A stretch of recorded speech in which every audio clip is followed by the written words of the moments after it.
Awesome. Okay, today we're here with Tiffany, and I'm so excited to, first of all, hear your story, but also, I, full transparency, we were talking right before we hopped on here, and there was a funny story that I can't wait to share. But I think let's just start a little bit about who you are, and we'll kind of go from beginning to today. And I know it's been quite a journey, so tell us a Yes. little bit about who you are. Yeah. So I am an open book and happy to answer specific questions, but I'm like really crappy with the like tell me about yourself Oh, question. yeah, yeah. So Okay. bear with So me. just start with your name, where are you Yep. calling from? Yeah. Yeah. So Tiffany Sattler, um, a LinkedIn ghostwriter for nerdy thought leaders. I'm usually asked what that means. So I work with people who have a knowledge base that is an inch wide and a mile deep. Mm, Um, I absolutely love, love, love people who lean into their geeky, nerdy bent as well. And we can chat about what that looks like in the journey as a whole. We were based in Colorado and we decided to move back to be closer to family since we have young kiddos. I have a now 5-year old and soon to be 3-year old next week. So very young kiddos and part of the reason why I started this journey. But we moved back to Kansas. So if anybody, please, God, if anybody in this community is from Kansas, please reach out because I'm like always looking and no one is like within 100 miles and it breaks my heart because I miss in-person meetups so much. so does that mean you did a bunch of in-person meetups in Colorado? Um, yes, in kind of a variety of ways. And when I go back to Colorado, I do like to meet up with some Write Your Way to Freedom people out there. I love that. Write Your Way to Freedom people meet up all over the country. It's They actually do. wild. And I often don't hear about it till like after the fact, where someone's in somebody's wedding or they're like becoming roommates. And I'm like, what? This has been like a Yes. blossoming friendship for years. Yes. I just love that. Anyway, so all right, so you found Write Your Way to Freedom. What were you doing? Okay, what were you doing before becoming a copywriter or a writer? Because I know it's a Yeah. Yeah. So immediately before, I was a deputy town clerk and court clerk for the town of Timnath out in Colorado. So my undergrad is in criminal justice in forensic science, like hard science, absolutely love it. And my master's degree is in English. So that's where coming from Colorado State University and knowing quite a few people that are now Write Your Way to Freedomers, it is a thing. But I had left the field of education a little bit sooner than the others for reasons. And then, yeah, fell back into my like undergrad roots and absolutely loved it. Loved being in the courtroom, loved the legal setting, mildly enjoy local government, hate the bureaucracy, and essentially hit my ceiling. So Mhm. being highly effective, taking on more things that are outside of my scope, and was just like, I got to thinking when one of our town managers had made an offhanded comment at like the end of the workday where I was like there a little bit late wrapping up stuff, and he was like, "When you go on to your next thing, let me know, and I'll like put in a good word for you." And I'm like, "What do you mean by that?" And he was like, essentially, like you've topped out here, and this is it, and you're not going to be satisfied because you're a highly capable individual. And I was like, well, he's not wrong. And I was feeling like that, but it kind of opened the door and gave me that permission and understanding of like, this is why I feel restless. This is why I feel unsatisfied. At the same time, life is lifing. I just had my son, my first child, and um he was such a supportive town manager, Cindy. Oh my gosh, this man is like in my top 3 of like most influential like leaders in my life. He is amazing. But yeah, so I just had my son And I found myself, so I had to fight to get 5 weeks off. I was only going to get 2 weeks off after having my first kid to have to return back to work. And I fought and got five, and that was them doing me a solid and me mortgaging out my PTO basically. And I was like, that's gross, disgusting, and wrong. And I'm not okay with that. And then after I returned, I found myself at my desk sobbing into my phone as I live vicariously through the daycare's app. Now, this is also in the midst of COVID. I had my son, we had moved to the postpartum the day lockdowns went down. So on top of all that, you have all the uncertainty, you don't know what the fuck's going on in the world. And I just remember feeling so broken and like, I'm not a good mom. I'm not a good wife. I'm like, living in the courtroom. I don't see my family. What the hell am I doing with my life? And then when that town manager had made that comment, it was like, oh, this is another layer as to why I'm not happy. And that kind of started the wheels turning. Also, because lifes, I was having wine Wednesdays with a friend who is also a Write Your Way to Freedomer, and also part of our circle of converts from Colorado State who was like, well, I'm copywriting and telling me, living vicariously through her life of all like the cool shit she was doing. And I was like, God, I wish I could do that. And then I was like, wait, but I can do that. And so I jumped into it actually in 2019.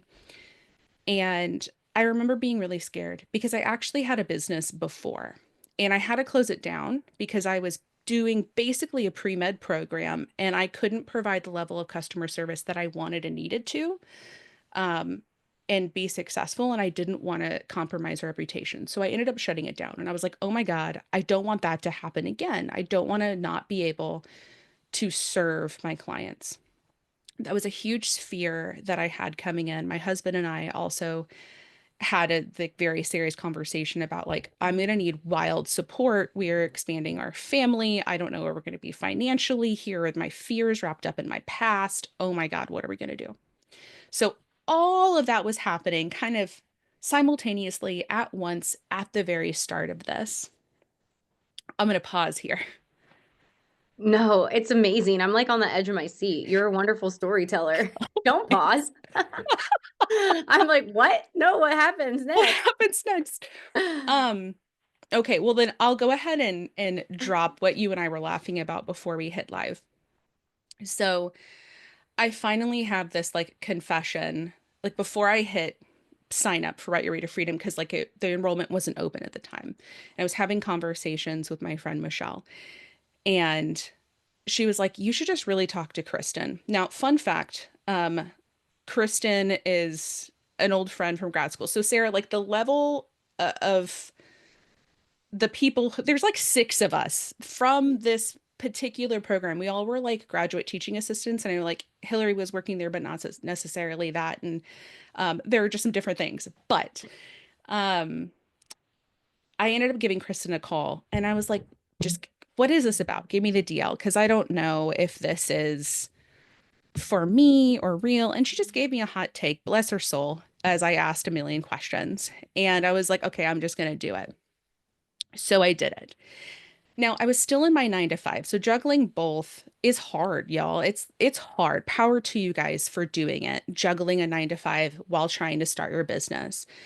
And there's so many things happening like externally, you got to pay your bills, you're not sure logistics, but so many things internally, the imposter syndrome. It's huge.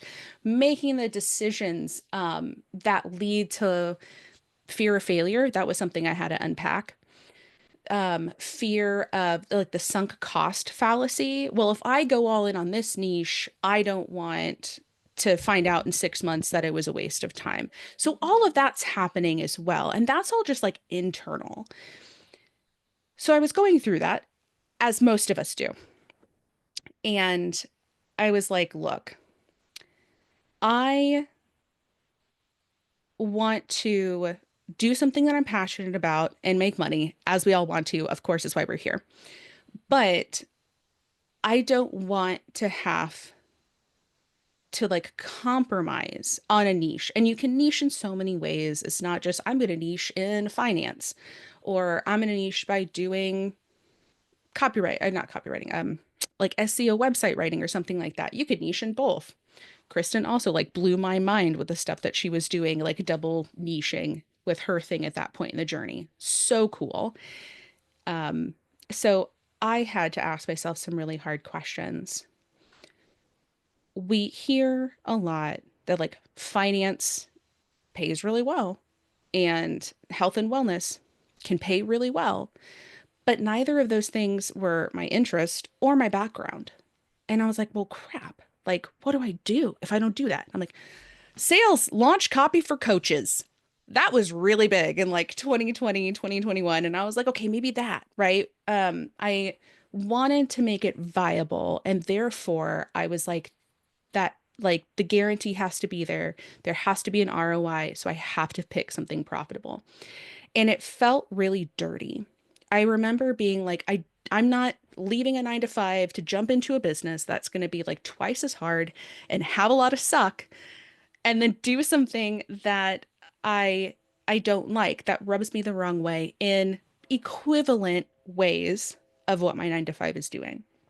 So I did, God, guys, I did everything under the sun. I did um Ikagi, the little like circles of like, what does the world need and what are you passionate about? And like, it's like a Venn diagram with multiple circles. I did personality tests. I did career tests. I did all the things trying to externally find the answer because I couldn't commit internally. And all of those things didn't give me a definitive answer, but kept reaffirming something where it's like something that's going to be fulfilling is going to be something that's a nerdy passion of mine.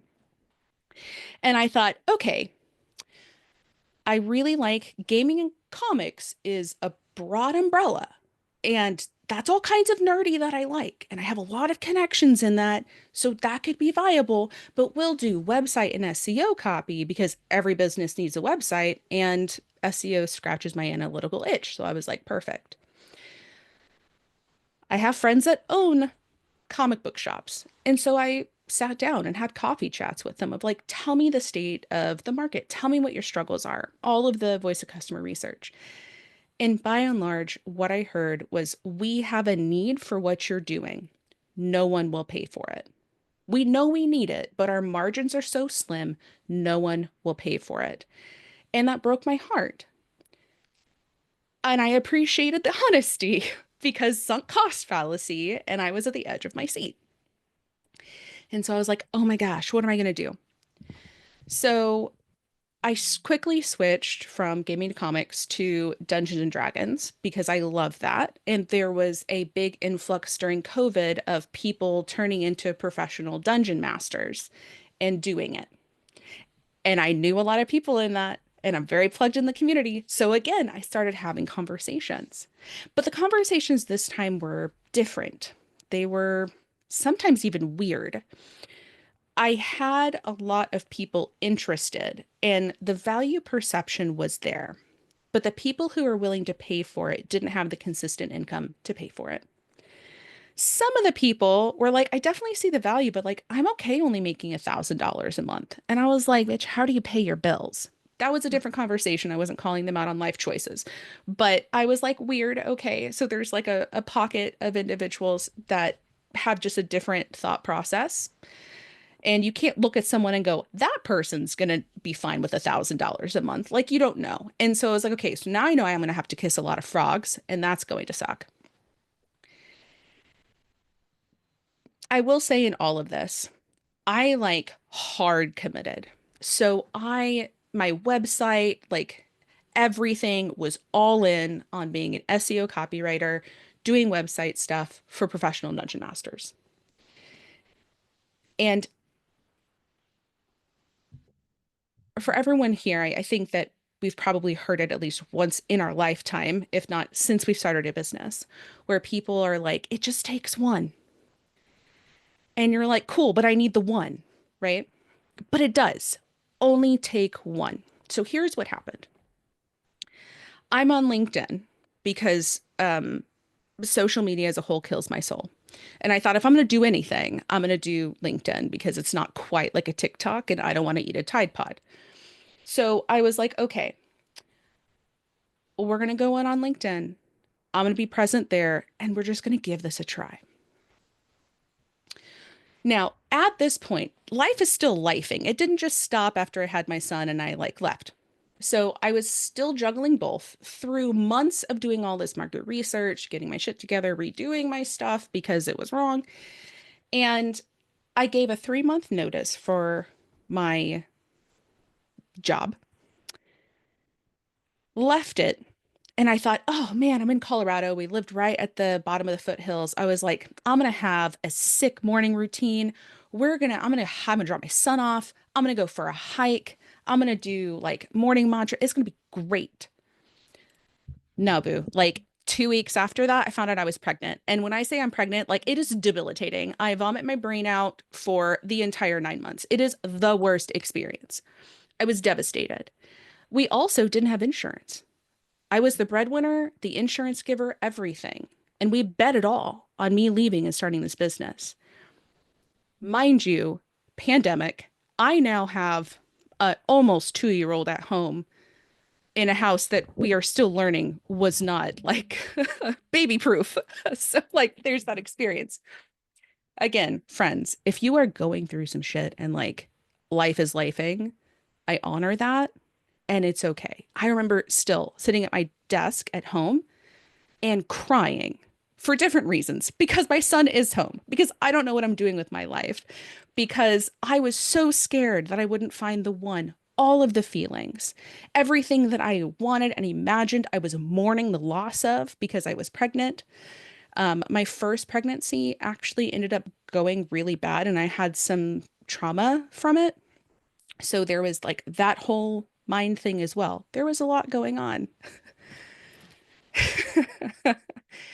Um, Cindy goes, life is life in Tiffany, and I don't want to eat Tide Pods. And I'm like, I know. yes. Like, I'm over. First of all, you need a podcast. I don't know. I feel like I am just like over. Yeah, you. I don't even want to like interrupt the flow. Like, keep going. I actually, so I do have a podcast, but I don't talk for it. I'm actually interviewing other people, and oh my gosh, it's amazing. That's My next episode's dropping tomorrow, so check out my LinkedIn. I have a What's link your to it. podcast called so we can find it? Yeah, it's called The Short Rest. It's on Spotify and pushes to Apple. And right now I only have the bandwidth to do one episode a month, but it's not about LinkedIn. It's not about marketing. It's about other people's stories. And so I definitely Mhm. recommend it. Like, you think Okay. my story's a trip, friends, you need to hear the stories of the people. Speaking of going back to like, it only takes the one. So the one is actually in this episode I'm dropping tomorrow. He is amazing. His name is Josh Selesnik, and he was my one. So he reaches out to me on LinkedIn and, like, and essentially books a call for a discovery call and is like, hey, I want to, chat with you a little bit about this. Like, totally low key. And I'm over there like, oh, it's working. Right. I'm like so excited. We get on this call. And what I didn't know at the time that I found out later was he was like, he tells his story in my podcast episode tomorrow. Again, friends, you totally want to hear it because it's so cool. Because like I didn't know some of the stuff that was happening in the background. But what I found out was he was like, I needed exactly you. You were exactly what I was looking for. And the moment that I read that you were, a copywriter for professional dungeon masters, I was like, that's it. That's what I've been looking for this whole time. Like, of course, it was like I was worried about being able to invest in you, but like, yeah, and I was like, that's so cool. And he was the one that I really needed. So I started working for him. It was little, few $100 projects, this web page here, that web page there. We were piecemealing together as he was getting his finances in order. And he was like, I want to be on LinkedIn. So he does Dungeons and Dragons for corporate teams. Now, again, at that time, you throw a rock and you hit someone who's like, I could do that. This guy is a trained actor and trained in corporate leadership. Like, he is it. Like, if you're going to have someone come in and train your team in that way, he is it. And so we were like, we want you to stand out compared to all the people who say they can, but kind of just deliver the same experience because it is fundamentally different. Now he was like, I want to be on LinkedIn. I'm like, you totally should be on LinkedIn. And he was like, I think it'll work. I don't know if my clients are like it's corporate clients. So like, yes. And I was like, first of all, did you know there was a LinkedIn group for Dungeons and Dragons? Because you should totally join that. I'm also an admin for that. So if like any of you guys like LinkedIn, just like um, Dungeons and Dragons and you're on LinkedIn, tap me and I will like get you in there. Such a great community though. And I was like, you should totally join that. And your tribe is absolutely on LinkedIn, but you just didn't know where to find it. So, like, start there in conversations, build your network. And as you continue to show up authentically, like, you're going to attract what you need. We just need to, like, figure out a social media platform, like, things for you. You need the things and stuff. And I'm over here doing my SEO stuff. So I was like, I'd rather eat glass than do social. No thanks. I'll find you someone. So I did. And unfortunately, that person didn't work out. And he and I had a very honest conversation about that and some concerns. And he was just like, God, I don't know what to do. I can't do this myself. And I was like, I don't know what to do. I already said I'd rather eat glass than do social. So like, can I really go back on that? Because I feel like I'm doing my past self like some injustice. But I loved him. I still love him. He's a great human. I believe in what he was doing. And so I was like, I'll do it for you, but in like full transparency, I don't know what the hell I'm doing. I'm willing to figure it out. I'm not going to charge you out the butt to do it because that's not fair. And oh my God, when I started, it took me like 8 hours to write a post. And I'm not even kidding. I was counting my hours because I was like, I'm wasting way too much time on this. And it took me that long. Um, but I had some intuitive moments in working on his social where I was like, I recognize that I don't know what the hell I'm doing, but I think that I could, and I think that I could get results. So then I reached out to Wendy Bixby and was like, hey, Wendy, um, I will absolutely pay you for a power hour, but like, I would love your eyes on this because I don't know what I'm doing. And now, y'all, I'm sitting there without a job, without insurance, pregnant and dying inside. And I'm like, I don't even know if I can pay for this power hour. Like, I'm not paying myself to pay for this power hour. It was a hard moment, but I believed that it was worth the investment to get the information. In my mind, I was like, to get the information because I thought I was doing it wrong. Turns out all of my intuitions were right. I was doing it right. I was doing the stuff that she would have done. She gave some wonderful insights in that, but I was already on the right track. I just didn't trust myself.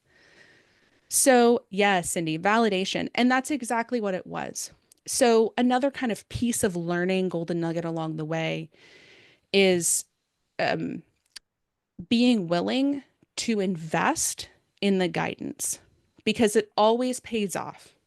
That amount of money, double digit money, not triple digits, not four figures, it was just double digit money to get that power hour gave me five-figure income from that single client alone. It was worth the investment. Now, at the time, I'm looking at my bank account and I'm like, I have $500. Like, oh my God, shit's real. But it was worth it. So that's like golden nugget number two. Like, if you get nothing else from this call, like, please, God, invest in yourself, even when it's scary, because that knowledge is going to go a long ways. And the number one that I think I might have glazed over is don't believe in the sunk cost fallacy. None of that process from like January of 2020 through by that point, it was like September when Josh and I started together. And it wasn't until like the next February that I really took over his LinkedIn. Like during that whole time, none of that was wasted. I made $0 from January through September, $0. And by the end of the year, I don't even know that I broke 2 grand. That's a really shitty business year. But I learned so much that has continued to guide me until now. It has continued to influence the work that I do when I do customer research for my own clients, what questions to ask. Like, it was absolutely worth it. So it's not a sunk cost. And it's hard to see that when you're starting or when you're in the thick of it, you can't see the forest from the trees. So that was golden nugget number one.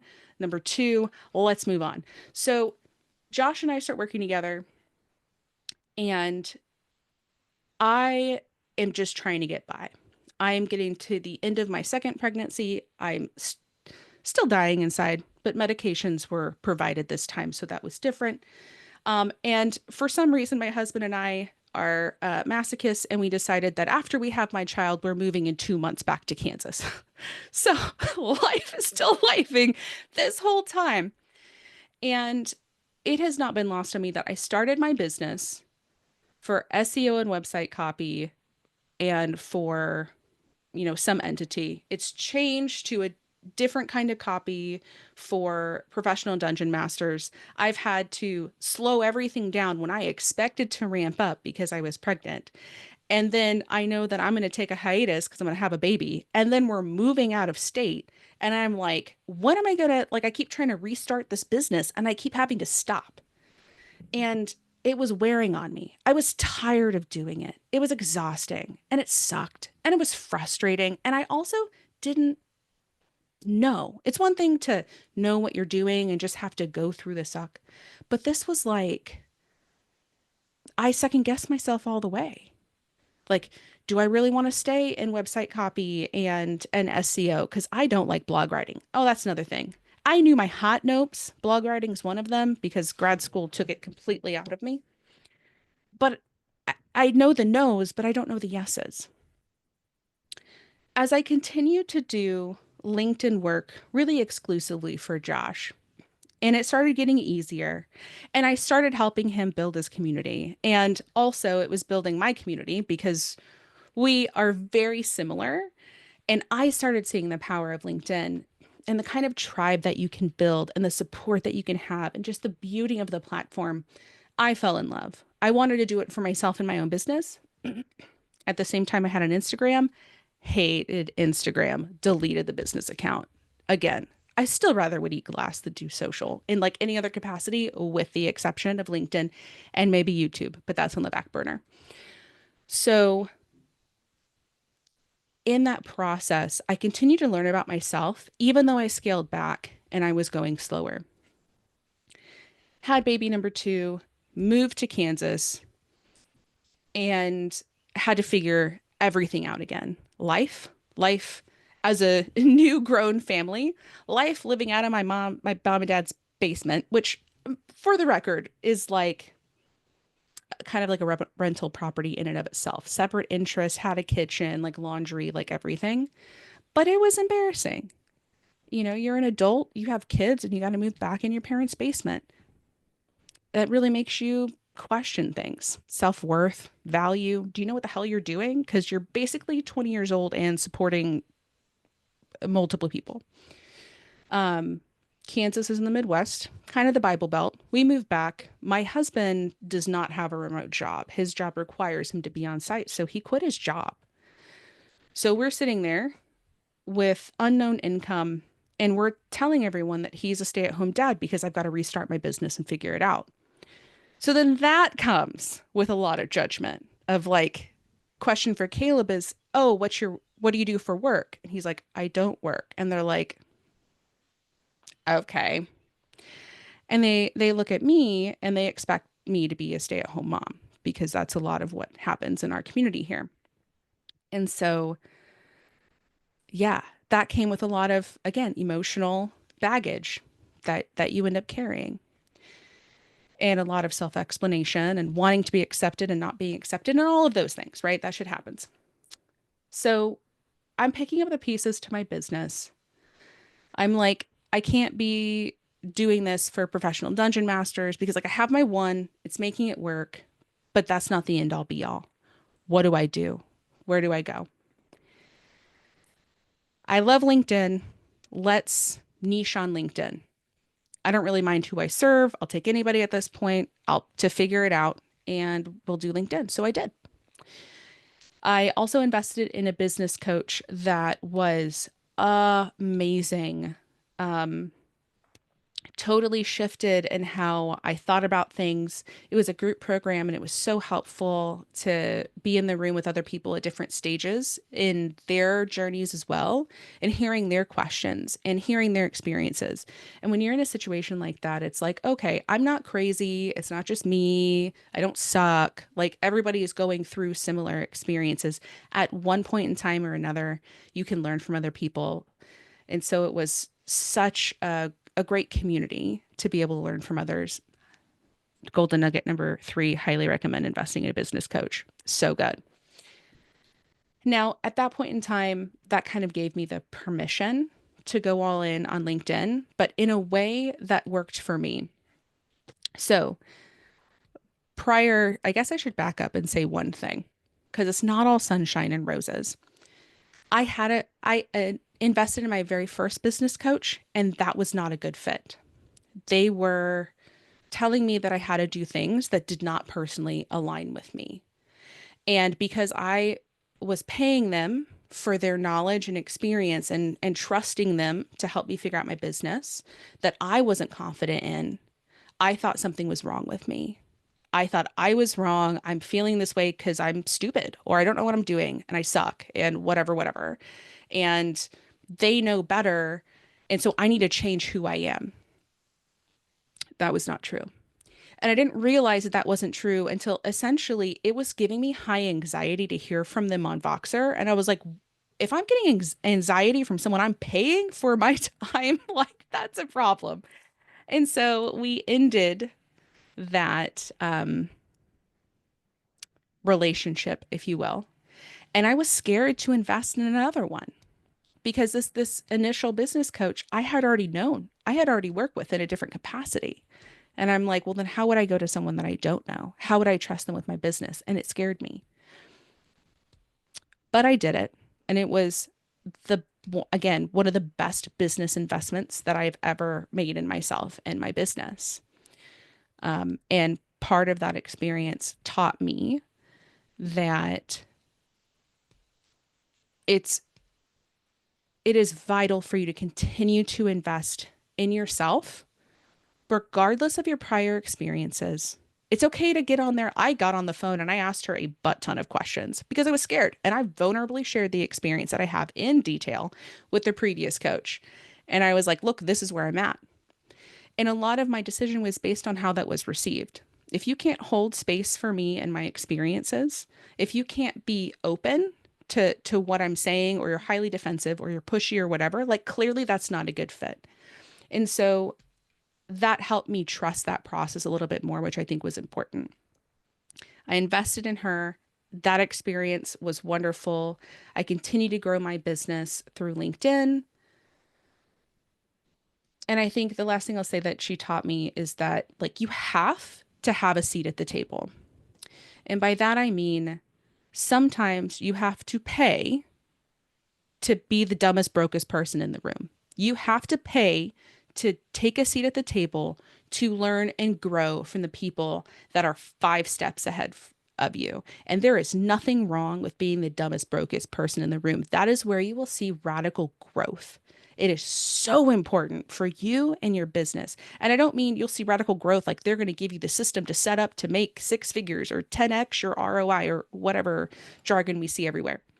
I mean, even to the point of personal growth, shifting how you think about things from approaches you take to how you view things, how you view yourself, how you view your business.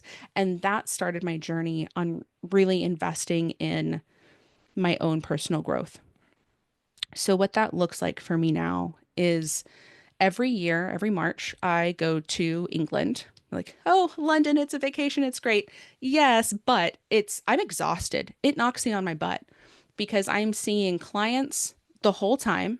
I go to a conference and it is from the moment you wake up until the moment you go to bed, you are out with people, you are networking, you are building those relationships.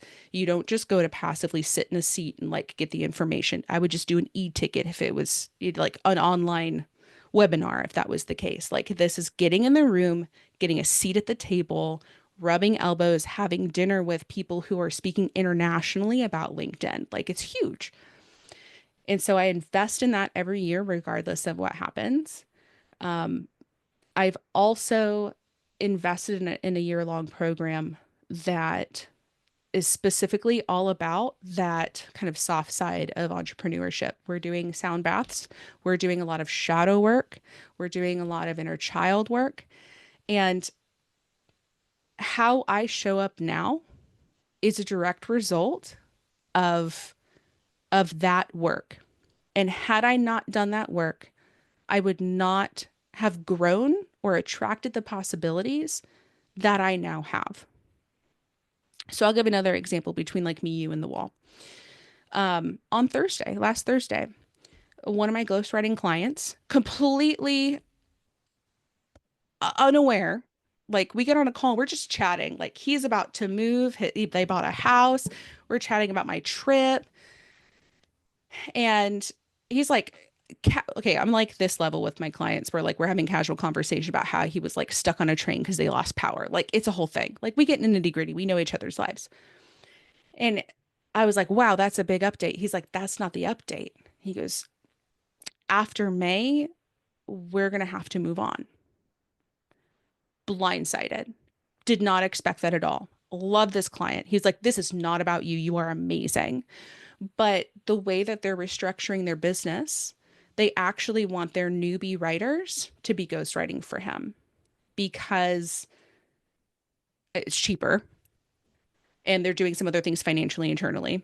Can't hate on that. Totally get it.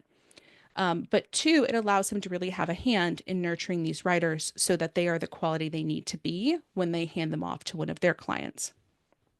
My heart broke because I love this guy to death. He is amazing. And I love the good work that they're doing. I love the way that they're building their team. That's also a blow to income. Like I'm losing 4 figures. Holy crap, that sucks. And it was totally unexpected. Like I have longitudinal plans for what I would like that money to go to and like trips booked and things like that. And now I don't have it. The old me would have gotten the news of a client saying, after this month, we need to be done.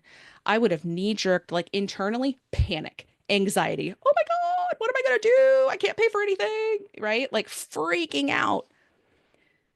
In that moment, when I chatted with this client and got that news, I felt sad about the loss of the relationship, not the finances or anything else. Sad at the idea of a loss of a relationship because like that was literally my last call with him. Um, but I felt excited. And that sounds really weird, but I felt excited because it's like, okay, what's going to come? And it's hard to see that or even feel that when you're really new to this because it's all scary. And that's a significant loss. And you don't want those losses. I'm not sitting here making 6 figures. I don't have 1,000 other clients. I had specifically scaled back my business for reasons that I can talk about in a minute. But I knew that it was going to be okay because it always is, because it just takes one. And even if it's not the one you have, there's going to be another one out there. So Josh was my initial one. He ended, we had like, we knew that like we were going to wind down in a December back in like a September. So we had months to plan for that. That next January, I had 0 clients on my roster. Not a single one. I had no pipeline because I was so busy. I hadn't been able to take the time to do it. And by that March, yes, Cindy, it is the short rest. By that March, I had a full roster again. This client that I'm stopping in at the end of this month, we started talking 2 months after the last client ended. And then we onboarded and then they took their place, right?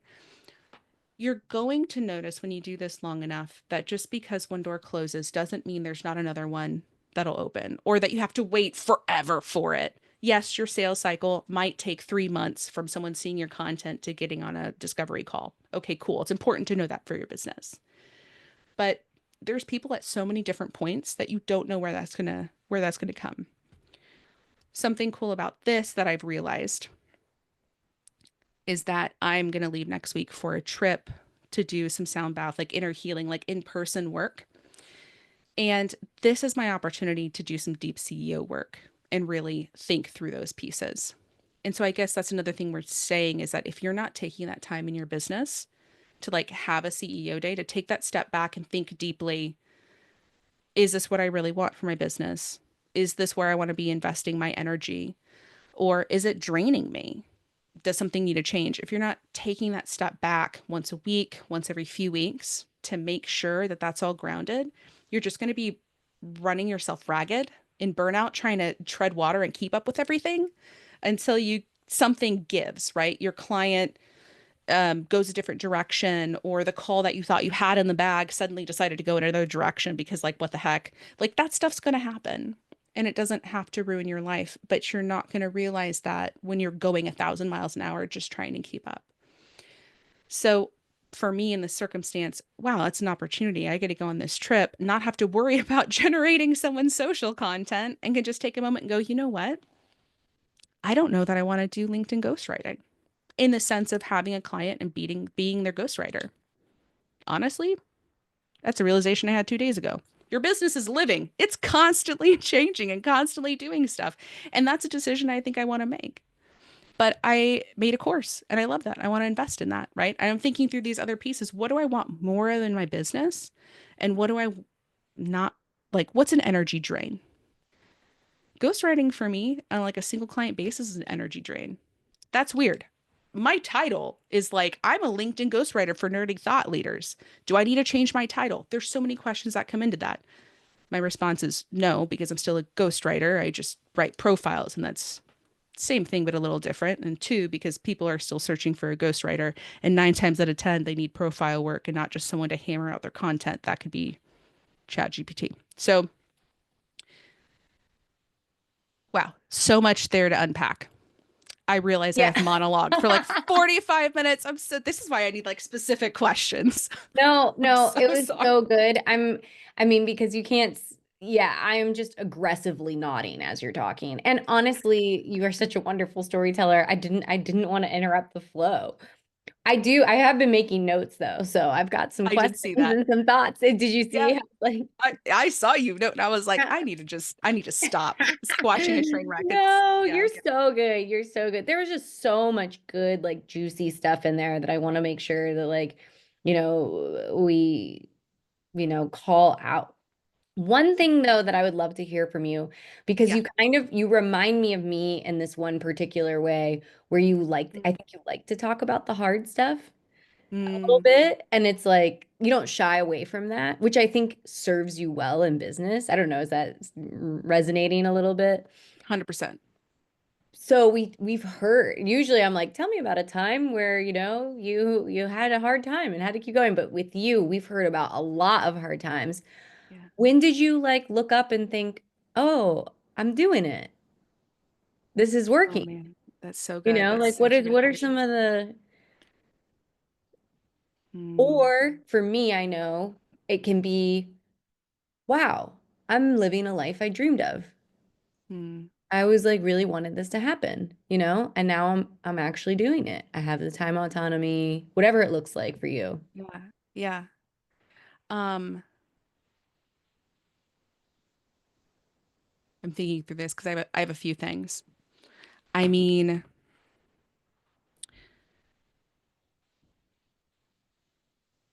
I okay. God, I don't nutshell anything, and I'm so sorry, but I'm also like not sorry. No, it's Okay. okay. It's great. That coach sent me a notebook. Uh-huh. And in that notebook, she had a little note that was like, I hope all the dreams you write in this come true, or something super sweet. And I was like, okay, let's try it. So I made a list of all the things that I want. Stupid, crazy things like buy a house. At that time, I thought it was impossible. I was like, we're never going to own a house. I bought, and I literally wrote on here goals and dreams for 5 to 10 years. I have checked off 1, 2, 3, 4, 5, 6, 7, 8 things in the last year and a half. Things like buying a house, visiting the UK, I almost didn't write that on there. Flying first class, I almost didn't write that on there. I speaking at a summit, never thought I would have done that. I did that in 2023. Like within months of writing that down, was like I would love to be able to speak on a stage. That would be cool. I think I have some stuff to share. And I've been constantly tapped with that. I love checklists.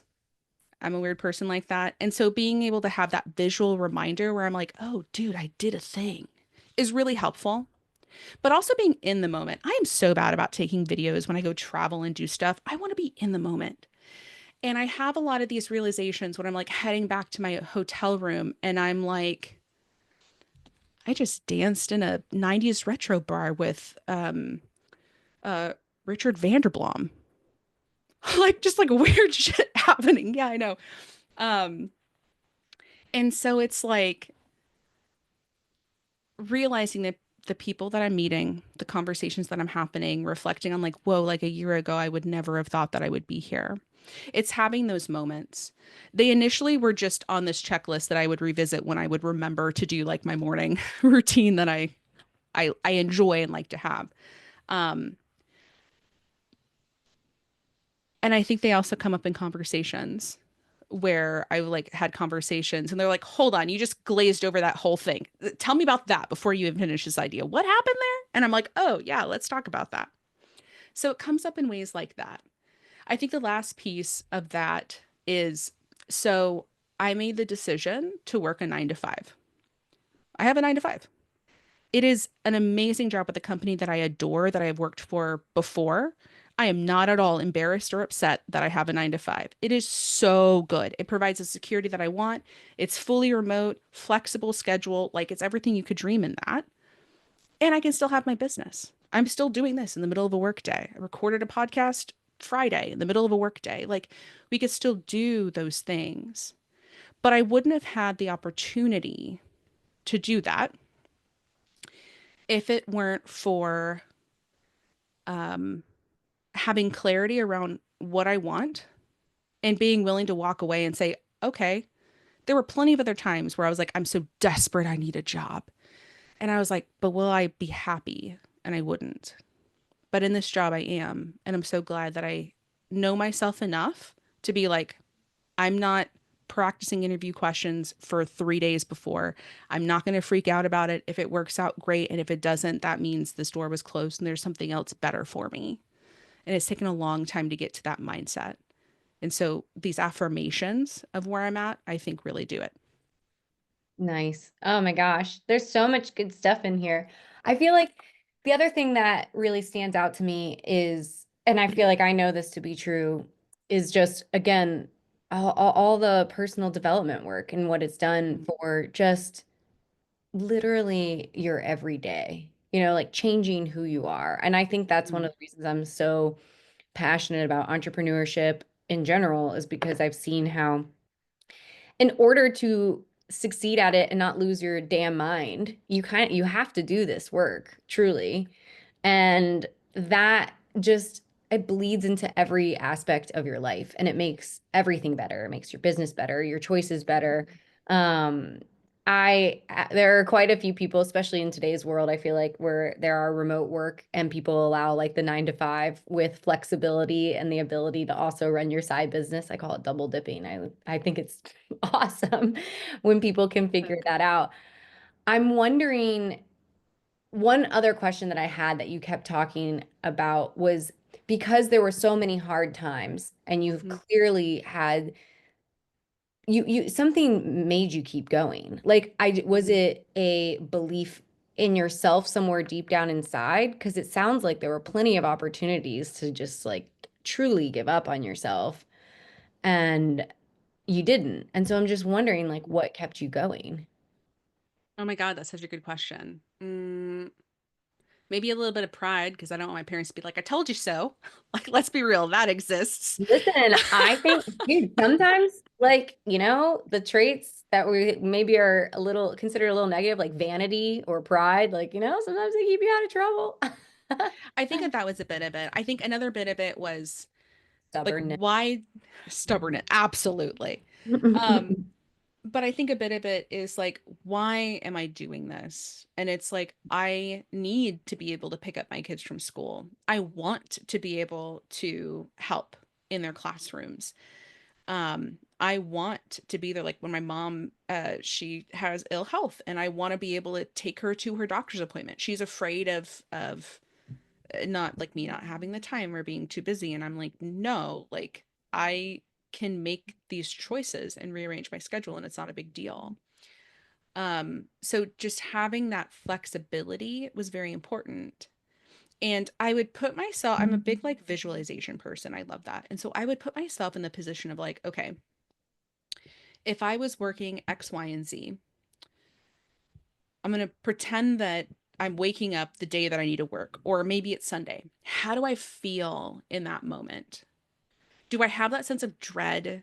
Do I hate it? Do I feel like a failure, like I'm going back to X, Y, or Z? Or do I feel excited for the opportunity because I love the company, or I love my team, or I love what I'm doing? And when I was coming out of it, when I was coming at it from a scarcity mindset place of like, oh my God, we need the money, undoubtedly negative feels. Like I would never want to put myself in that position. And so I think part of it was faith. These things aren't happening to me. These things are happening for me to make me who I need to be. For what? I don't know. Maybe that'll be revealed. But there's a reason behind whatever, whatever. I have so much to say. Yeah, I'll pause there. I know. That's a complete answer. No, that's you're amazing. This has been so fun. I guess I really want to thank you for taking us on such a like vivid journey. Truly, you need a podcast where you're not just interviewing people, my dear. You need like one where you're talking because I feel like I went on a journey with you, and it was so wonderful, and there was just so much wisdom packed in there. I want to kind of touch on some of them. I loved Yeah. when you said I know the no's, but I don't know the yeses. Mm, And I think that so many people will resonate with that because that is one of the scary things about being an entrepreneur is sometimes you got to check through all the no's to figure out what the yeses are. And that's, it's so counterintuitive from coming from a traditional like schooling where mhm, you are just following a path almost somewhat blindly. Like, yeah, you have mm, some say in like picking a major or whatever, but like really that's about it. You're just being handed a series of tasks. You either got it right or you got it wrong on yep. a spectrum. And entrepreneurship is an iterative process that involves growth and change and also you're changing. And so the things you want change and you get bored. And so I loved when you said that because it's so true. And it's honestly it's scary when you're not used to it, but now for me, and it sounds like for you too, like I wouldn't want it any other way. Mhm. Even with all the hard stuff you went through, it sounds to me like you wouldn't want it any other way. Like it just like that was the thing that almost kept you going. It's like because you just the going back to not having a say, to not having a choice, to not having time autonomy is like something you're not willing to do anymore because it's too important to have the ability to be there for your family and for Mhm. yourself. So, wanted to touch on that. I Yes. don't know if you want to add something to it, but I should refrain from adding anything no, to it. add to it. Go. You're 100% spot on. Yeah. Yeah. So I just wanted to call that one out because I love that. I also wanted to call out because I loved your two experiences with business coaches and one where you had the anxiety and the dread, but you were like, oh, when you're newer, people can create more self-doubt in you. Mhm. And really, I think for anyone investing in a coach, it's been true for me as well. If anyone is too rigid, and honestly, this is kind of the same issue I have with like tough love advice or like really rigid advice. If anyone is like too rigid, they're not leaving it open, like an opening for like who you are. And I think that that is one of the most important things in finding a good like business coach is them actually seeing you as you are and leaving that and also having the respect and trust for you in yourself, which like nobody knows that coach doesn't know you better than you know yourself, right? To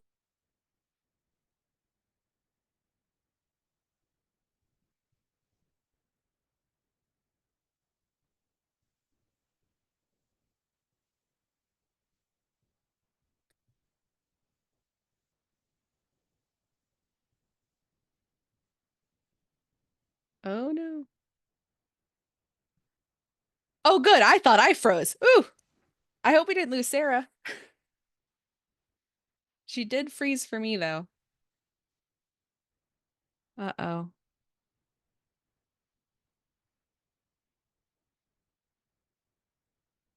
Oh man. No.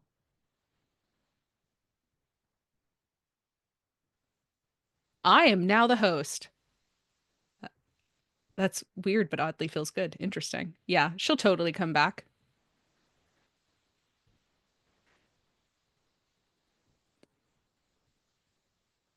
She's making such a good point though, about like if you get a bad feeling about the coach that you're with, like that is such a problem. In my to like dial it in that experience for me was this particular coach made it feel like you have to do it my way. Like it's my way or the highway. And there were questions being asked, but it was like questions that they were asking so that they could prepare a response. It wasn't pure curiosity and helping me navigate anything. And it ended up getting to the point. So we were talking about my own LinkedIn marketing, and they wanted me to send them the DM from someone and they would write a response for me. And I'm like, you don't have my voice. Like that doesn't make sense. And so I see lots of the ews and yucks in the comments, but it really got to that point, and I was like, I don't want them to see that I saw their message, chose not to respond, and respond back in like, an hour or however long until that person comes around. So yeah, it just felt so like gross and weird and wrong. So yeah, it was crazy. Yeah, thank you, Brittany. Thank you guys. Sarah, you're back. Welcome. My Wi-Fi just cut out. That's Somehow my phone, bananas. it's like completely off. I don't know what happened. I don't know. Maybe a tree went down. I feel like that's always what happened in here. Well, anyway, I'm sure we need to wrap up, but I just loved what you said. Where did I cut out? I was just wanted to talk about the experience with the business coach and how it can Yes. be very different. And I always get bummed when I talk to people who have one bad experience. But I think what you touched on about the rigidity of one and then the kind of open mindedness, it's kind of like to kind of shorthand it real quick is important because I think that's a really big factor in finding a good coach. So yeah. Yeah, totally agree. I gave a little bit while you were gone. I gave a little bit more detail into like the kind of like actions that were happening in that relationship. To like everyone's chagrin, there was like lots of ews, yucks, and Oh uhs yeah. in the comments. So like Yeah. it's noticeable, but when you're in the moment, it's so weird because like when you're in the moment, it doesn't feel right, but you still doubt yourself. Anyone on the outside would look at it and go, "That's not okay. That's not normal. You shouldn't be going through that." But when you're in it, you're not recognizing it. I have such a similar story. It's so, so true. Yeah. The other thing, do you have a few, can I touch on the other few things or we gotta wrap Yeah, up? no, Yeah. I please, just, please do. it sounds the conferences. Conferences are one of my, I joke that I'm a conference junkie. Like I love them. I love being in person. I love learning. I love talking to the people that are there. And so I love that you have found that you really love those. And I think that that's something else I don't wanted to touch on. Are you only going to LinkedIn conferences or do you do others? That LinkedIn conference is a mainstay. I will go to that every year. I dabble in others and may or may not decide to go back. Mm, Because conferences are arranged. Sometimes like people are there for only the information. The speakers walk in 10 minutes before their keynote, they give it and they leave. And I value making those relationships. So mm. You would it really love a tends. mastermind then. That's Yes, I love those. yeah, yeah, okay.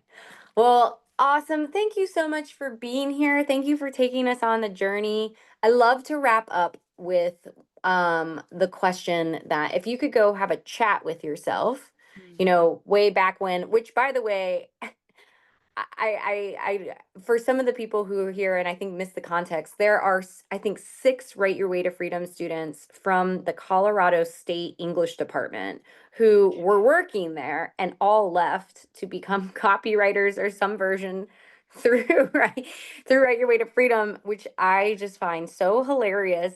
And I don't know. Is there somebody that's still there that's like, what is this Write Your Way to Freedom? It's like taking our English department out. Um, but if you could go talk to yourself back then when you were like, having the conversations with your colleagues and say, just like have a chat with yourself. Like, what Mhm. would you say to yourself back then? I would give myself a big hug and I would tell myself that it's okay. It's going to be worth it. Like, you are enough. There aren't definitive right answers. Um,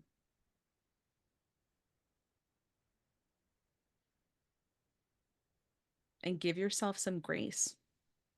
And I think Hmm. that that's what it really comes down to is those factors. Yeah. Ah, that was perfect. Big hugs for our old self that's just freaking out. Yeah. Yes. Well, thank you so much for being here. Thanks guys for being here. This has just been an absolute delight. You can find Tiffany in our community and reach out and connect.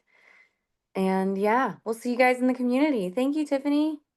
Thank you so much, Sarah. It's been a delight being here and meeting you and chatting with you face to face. It's been wonderful. Thank you, Oh, everyone, it's for been being so here great. too. All right. Bye, you guys. We'll see you in the community.